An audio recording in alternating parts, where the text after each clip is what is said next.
Hi there, it's Tim Lou from Foolproof here. For our next interview, as part of our Experience Design Strategy series, I'm delighted to be joined by Jaime Levy. Jaime Levy is an American author, lecturer, designer, and user experience strategist. She's also the author of the best-selling UX book on Amazon, as we speak, in both the US and the UK, UX Strategy, How to Devise Innovative Digital Products That People Want. So it's my absolute pleasure to be joined by Jaime today. Hi, Jaime. Hi, Tim. It's so great to be here. Thank you so much for having me. Oh, no. Well, thank you so much for your time. And I'm just really looking forward to talking about, basically how you've, it's a real achievement to write a book, but actually to write a book that's really sort of tapped into a real demand from our community and beyond within the business community. So I'm really interested to talk about that today. Jaime, one of the questions that I'm asking all of the people that we're talking to is really, how did you get into experience design? What was your, what was your path into the industry? Well, I've actually been doing software design for almost 30 years now. And so the short, quick version is I was wanting to be a female film director at a time, and probably it's still true, where it was extremely competitive. I see myself as a storyteller first and foremost. And at the same time, this is in San Francisco, I was experimenting with all the new technologies coming out, and this included everything from the Amiga computers, high-level scripting languages, interactivity, animation. I saw Laserdisc, and I decided to go to graduate school at NYU in their interactive telecommunications program. And my master thesis, I decided, would be something that would bring everything I'd learned there together. And so I created the first electronic magazine on disc for the Macintosh. And so I was basically an interface designer, already professionally working in 1990, before the web browser had been invented. So I had a bit of a head start. And so since then, I've worked my way through all the bullshit titles, interface designer, information architect, interaction designer, UX designer. But ultimately, I've been doing the same thing, which is trying to create innovative products and trying to have as much creative control in terms of the strategy and the design and the experience for the last 30 years. Oh, that's you've seen an awful lot of change in the sort of the impact of technology on the way that people are consuming products and companies, I guess, even. I do like the sort of the idea of bullshit titles. So UX strategy was an idea that I sort of became interested in a few years ago. So what does a UX strategist do? It really depends on the environment that this person with this title works in. I personally work as a consultant, and my clients can range from startups to enterprise, but they tend to be more startups or people from enterprise who want to create something new, and they want to do it in a way that is cost efficient, lean, for to use another term that people are familiar with. And so for me, the main thing that we do is figure out, is there an opportunity in the market for this vision that they have? I have my own methodology, and I think all UX strategists who call themselves that and have been in the field for, since the web was born, practice their own version of it, because we kind of had to invent it just like UX designers did back in the day. But for me, I had a methodology, and then when after Lean Startup came up, I changed it. So it's sort of hard to answer that question directly, but ultimately it's trying to validate that whoever's vision is going to solve a problem that people really need solved, and then to see exactly if there's opportunity in the market for that product. Can they get funding, or can they get enough user base to monetize it, and then figure out everything from how to create like rapid prototypes to figure out what are the key features, and then help them with building a direct channel to the customers. So that would be in the context of what where I am as a consultant. That's giving me, letting me do everything. And I think for people that work in more constrained environments and siloed environments like enterprise, they may only get to do some of it. Yeah. So I wrote the book in such a way that you can plug and play techniques as needed, because not everybody's going to get to do everything, because there's so much, process and politics in an enterprise environment. The thing that, instead of talking about the book, actually, I guess what made you want to commit it to paper and get it out there? First of all, let me say, it's insane to want to write a book. I wouldn't recommend it to anybody. It's like the equivalent of having 3 kids. I've had one son, and this took about the amount of time and pain as having 3 in a row without a break. So the issue with writing a book is that we are working in a rapidly changing environment in terms of technology, and so it can be outdated very fast. And I had always been a part-time professor. Like, even when I finished NYU, I started teaching one class, and then I would use that as a recruitment tool to choose, the best students at the end to work for me. But the issue was that there was never a book that really explained my methodology when it came to strategy. I wasn't that interested in teaching UX 101 classes after the first 10 years.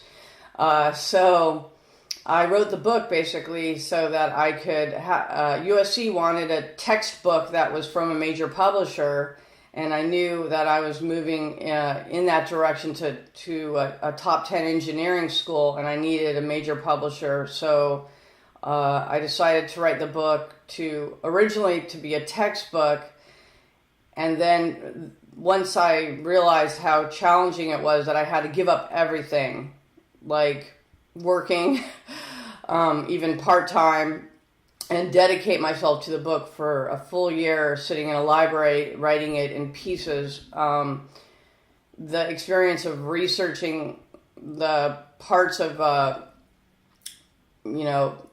my knowledge that were weak, such as, the history of business strategy. I don't have an MBA, so I had to give myself a quick one and read a lot of business strategy books. And really the experience of doing the research and then putting my thoughts down to paper over time, and then getting to drink my own Kool-Aid, having O'Reilly put the book out in chapters and getting feedback back, and seeing my students who for the first semester turn in their assignments and see, they didn't get that and get this, and have the opportunity to get to tweak it, fine-tune it, and then at the same time have clients calling me up to try to distract me from finishing my book. And the only way I would agree is if they let me do the experiments that I was writing about in the book, so that I could use them as business cases.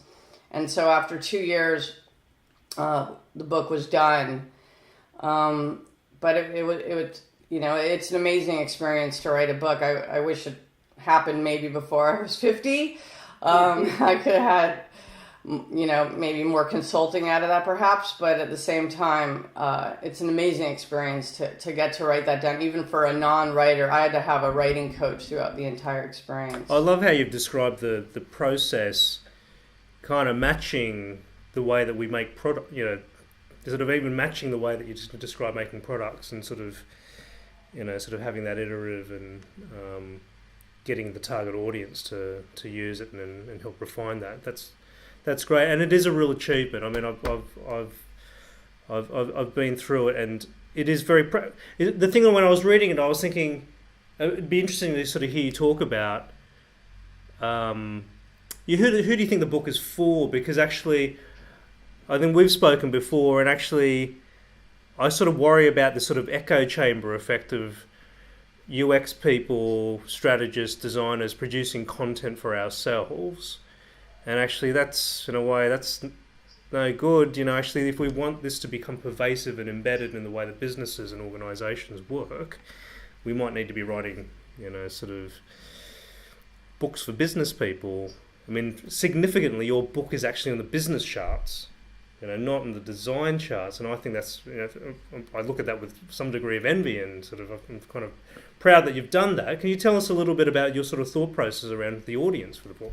Yeah, it's pretty funny because it's exactly what you said. Basically, I started out wanting to write a book kind of to prove myself to people like you and Paul Bryan and other people who considered themselves experienced strategists, UX strategists of any type, really. And as I was doing the research and as I was seeing the book, seeing the homework assignments come in based upon how I was writing the techniques and practicing them with the entrepreneurs that I was working with, I realized that the book was actually for the inverse of who I was writing it for, that it wasn't for people like us, that it was for everybody else, really. And it freed me up to write in my own, I guess layman's language in terms of how I teach as a professor. I try to avoid colloquialisms and buzzwords as much as possible. And at the same time, I really always try to footnote everything, which I don't see in a lot of other UX books. And so for me, it was definitely trying to make a book that, whether you're an entrepreneur, intrapreneur, product manager, marketing person, UX designer newbie, which is my biggest audience, strangely, I've had a person who runs a hair salon say that the book was extremely helpful for her, and I never thought it would be for brick and mortar people. So I think the internet, how it's evolved as a marketing tool for all businesses, that people need to understand how to conduct competitive strategy regardless of what their value proposition is, and do customer interviews, and maybe they can't make a prototype for a brick and mortar store. It's still the experience of validation and of finding that opportunity space that people who don't have a business background and are intimidated by it, like I was. I mean, now I'm not, but I had to listen to all those business books on Audible because I can't read very well, and they're very dry. So I'd hike and listen, and then eventually I learned the vocabulary, and now I see my students who, most of them are English as a second language. They'll get up and present, and they'll be dropping words from Blue Ocean Strategy, using words like value proposition and design words, and all very calmly and in the context of explaining why they chose to certain design decisions. So I'm kind of happy of how it turned out, and obviously based on the sales and popularity of it, I think I lucked out in terms of that. A textbook, what was written to be a textbook, turned out to be a book that appealed to a wide audience. I mean, it's definitely fulfilling a need, I think when we were talking sort of the last couple of days before sort of meeting up today,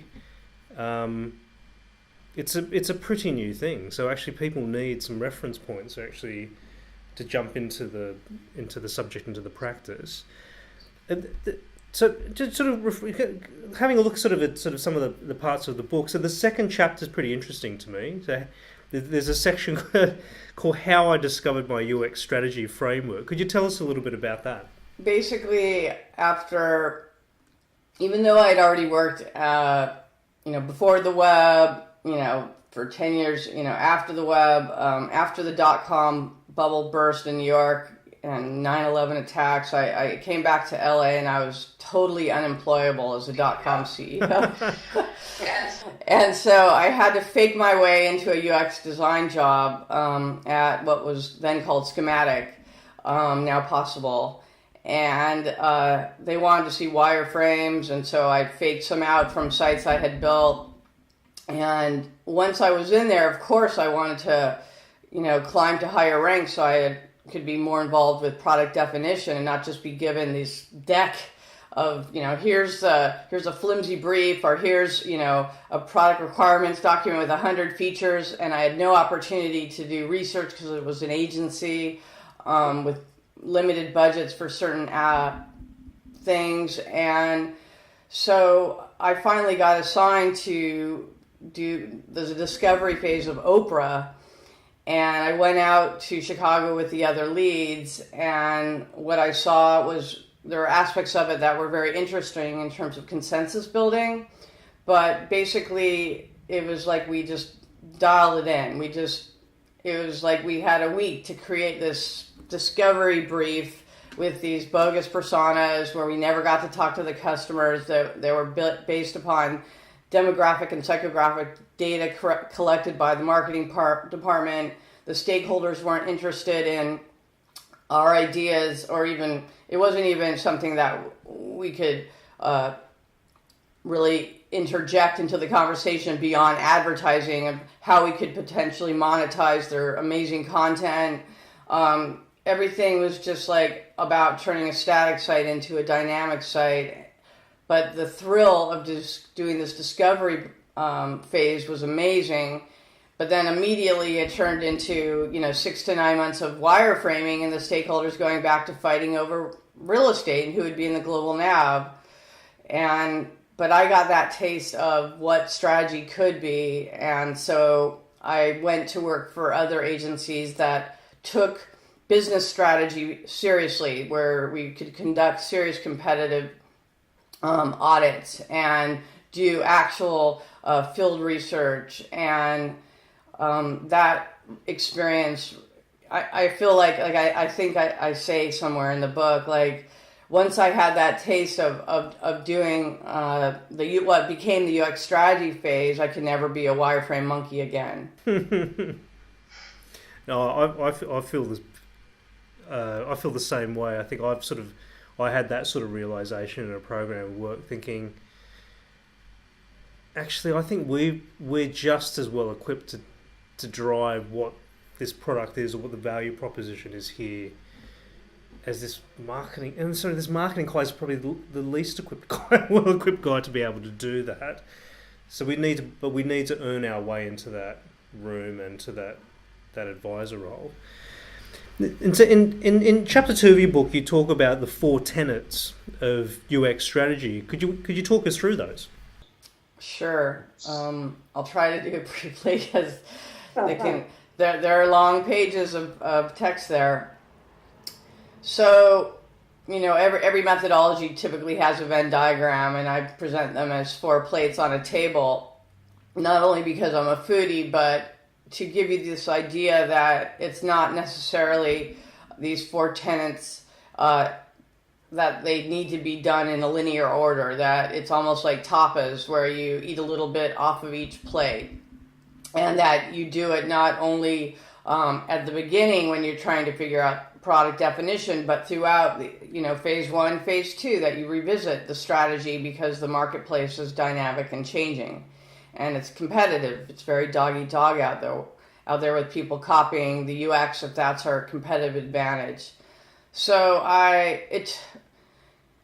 the 4 tenets, I had to come up with a formula to base the book on, the techniques on. And so the first one obviously is business strategy. Understanding, which a lot of designers seem to think they live in a bubble and they'll just make make this, do this. Do this product, and they may not think about the big picture. They may not think about, well, how is this ultimately going to fit in with either the brand or with the product suite of the rest of the products or services coming out from this company and to understand ultimately what are the business goals. And so that's the first 10 is really getting people to understand terms like value proposition, how to validate it, and how to do competitive research properly, not this way that I'd seen at certain agencies where they just do searches and put them in a Word doc with a bunch of screen grabs. Like, that's not empirical, that's not methodical.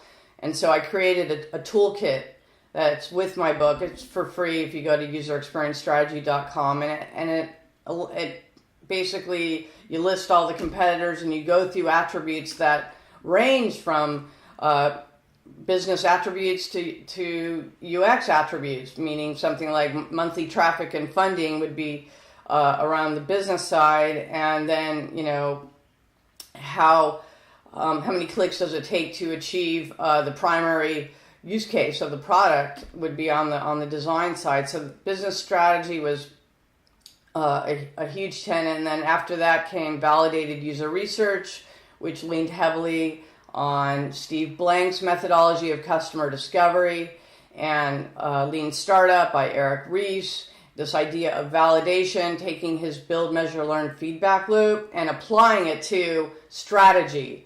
That it's so similar, the crossover. And then also learning about, trying to validate, everything from competitive intelligence, but teaching people that you want to start by validating that there's a problem before jumping into a solution. People always think like, oh, well, I have this problem, so everybody else does. Or my manager says I'm going to make this, says this is what the value prop is, and so I'm going to just do it because that's my job. Well, I get that we have to do that to make money, but for me at this point, I want to make sure whether they're going to pay me to do this or not, that it's a problem that needs to be solved, and that it's a big problem. It's like a migraine problem, not just a small headache. Because if it isn't, then you're talking about a potential small customer segment or one that's hard to reach. And so that's what validated user research is, not this like, oh, I have to have empathy for my customer or user and walk in their shoes. Like, well, great, but if they don't want to buy the shoes, then what good are they really? It's like we need to make sure we can empathize with them, but at the same time that they actually have a problem that needs to be solved, and that they will spend money or get engaged with our product or service so that we can monetize them, or we're going to go out of business. So the third tenet is value innovation. And value innovation obviously is from Blue Ocean strategy, and if you look at examples like Airbnb and Uber, perfect examples, it's this idea of bringing the cost structure or the cost of what you're charging. So in the case of Airbnb, it would be perhaps cheaper to rent an apartment and then staying in a hotel, especially if you're with your family and you want to spread out and be able to use the kitchen and these types of things, or be in a neighborhood not near the touristy area. And then also bring the value of it up. So it's like cost down, value up. And this comes from basically a hybrid from Michael Porter's idea of having a competitive advantage, where you want to have the cost down and a differentiation. And so that, people need to really understand that we need to approach product strategy and design not as I'm going to make something that's going to have 1 million features like a chopped salad, but instead that less is more, that we take a more minimalistic approach to product strategy and put really what's just absolutely necessary. And if you look at Airbnb, it's not like they've added 100 features to it.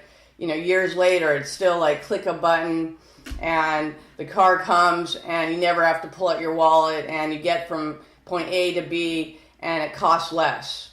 So better experience and it costs less. How do you compete with that? Clearly they're killing it, in the market right now, and that's through value innovation, and same with Airbnb. And then lastly would be killer UX. I call it killer because I'm from California. You know, killer waves. But killer for me is not about like amazing design or genius design, but about understanding things such as conversion, about understanding how to build in-product marketing into the product so we keep our customers / users engaged so they don't bounce out either at the top level when they're just a suspect, that they're actually, you know, they don't put something in the cart and leave, or they don't browse and leave, but that they're continuously prompted to come back if they leave, or that they love and become addicted to our products and services so that they stick around. That's killer UX. And so all of those things together basically, to me, add up to potentially having a very strong product or service at launch. I do like, I was told a story about Airbnb that sort of in the early days when there was a number of propositions that were very similar, or a number of startups very, very similar, probably about 15 startups, very similar model to Airbnb. And when they were sort of asking for initial funding, they were asking for a lot more funding than some of their competitors. And when they were asked why, sort of, there's a couple of things that are linked to what you're talking about. They thought part of their proposition would hang on professional photography of these fantastic places. They actually spent quite a lot of money on the experience design. On thinking about the experience of actually someone going in and, you know, falling in love with a place that they would want to live in, not just stay in, but actually this would be, you know, actually going to that place would actually be a big part of my holiday, not just sort of visiting that town and seeing the sights, but staying in this amazing place. And to have that sort of level of thinking about actually what the experience that they were creating on the site, I thought was had real insight into actually what was going to be the, you know, big part of the appeal of that proposition. You're right, and where they got that notion, I think, is you look at their competitors at that time, VRBO, Home Away, Craigslist, and the pictures, of course, if there were any pictures, they were, you know, shot by, you know, people like me who aren't photographers with, at that time, low-resolution iPhone photos, not wide-angle lenses. A friend of mine go off and on as a photographer because he loves going to beautiful homes in LA. And basically, that really set them apart. And I'm an Airbnb host. I actually derive almost 50% of my income from people. Maybe they start on Airbnb where I trial them, but ultimately they become tenants in my guest house. And Airbnb allows them to really see, you know, whether it's the guest house or renting my house so I can go on my trip this summer with my son, and we're staying in a mansion in Paris. It's crazy. I mean, this is like a huge part, as you just said, of our trip, of the value innovation, and the transaction was seamless. It's seamless, frictionless, and it's so engaging and addictive. Of course, I'm never going to go back to some other means. I'm not going to go to Craigslist where there's no trust. Who knows what I'm getting? They really built something that is highly addictive and truly enjoyable to use, and so I think it's a very good business case to look at. One of the chapters in your book is called Creating Prototypes for Experiments, and I've the way that I'm starting to talk about strategy, not just with my clients but just with my team, is we need to sort of get people away from this idea that strategy is this sort of abstract concept and there's just a fantastic, you can contain it in a PowerPoint slide and everyone will understand, right, that's where we're going to, and we can all align around that, and that will give us certainty of, you know, predictability around where we're going and actually the result we're going to get. But rather that strategy ultimately needs to turn into a thing that people can touch and feel and experience and break and all these sorts of things. And I'm sort of interested to to hear just your thoughts around sort of the idea of strategy producing things. Yeah. So, I mean, strategy for me, or strategy, the point of having a strategy is to, the basic definition is a game plan, with the caveat for me that I might have to pivot on my game plan as I learn along the way that I might be moving in the wrong direction. But at the very beginning, we might throw out a bunch of guesses on what we think, what is this? What is this vision that we sought to create? And instead of it being something that is we have to spend all of our resources up front, whether it's $1 million or even $100,000, how can we figure out ways to test what is truly the value proposition, what I call in there the key experiences to make sure that people want this thing. What Eric Ries called the minimum viable product. But it's the same idea for me with creating a rapid prototype. Like, I've even stopped doing wireframing. When I try to talk clients out of it, and I've gone back to my early 90s way of I want to mock something up very quickly, and there's now prototyping tools that are way faster than creating a bunch of wires and getting them approved. And I don't believe our users can look at wires and storyboards or fake low fidelity prototypes any more than our clients can and truly understand. And now that there's these amazing prototyping tools out there, Just In Mind happens to be the one I like the most because it's easy and they have an amazing widget library, and I can get it to play on any device I need.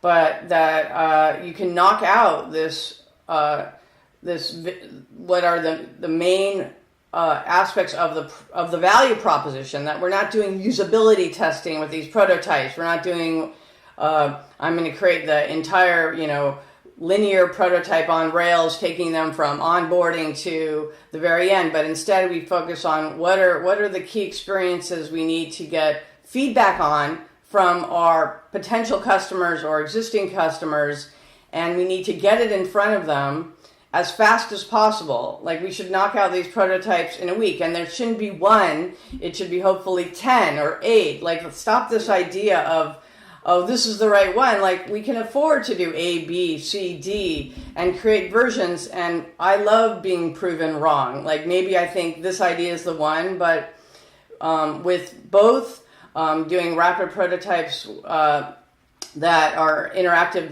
on our device, or even for me, I do landing pages and run Facebook ads at them to see how many people are interested in signing up, and getting some kind of feedback early on to make sure that the value prop is resonating is absolutely crucial to me.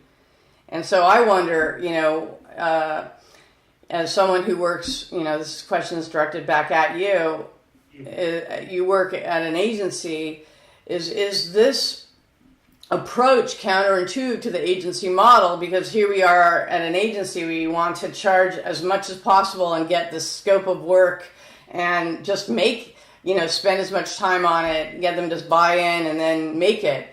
And so I find that my approach may be counterintuitive to the agency model, because here we are trying to work with the client and say, we're going to do experiments. Maybe you're right, maybe you're wrong. But instead of putting all our money into one basket, let's try a couple of different things and see what kind of feedback we get, and then go, full bore into a specific direction. It's very challenging, I think. I think for the clients that we've worked with for a long time,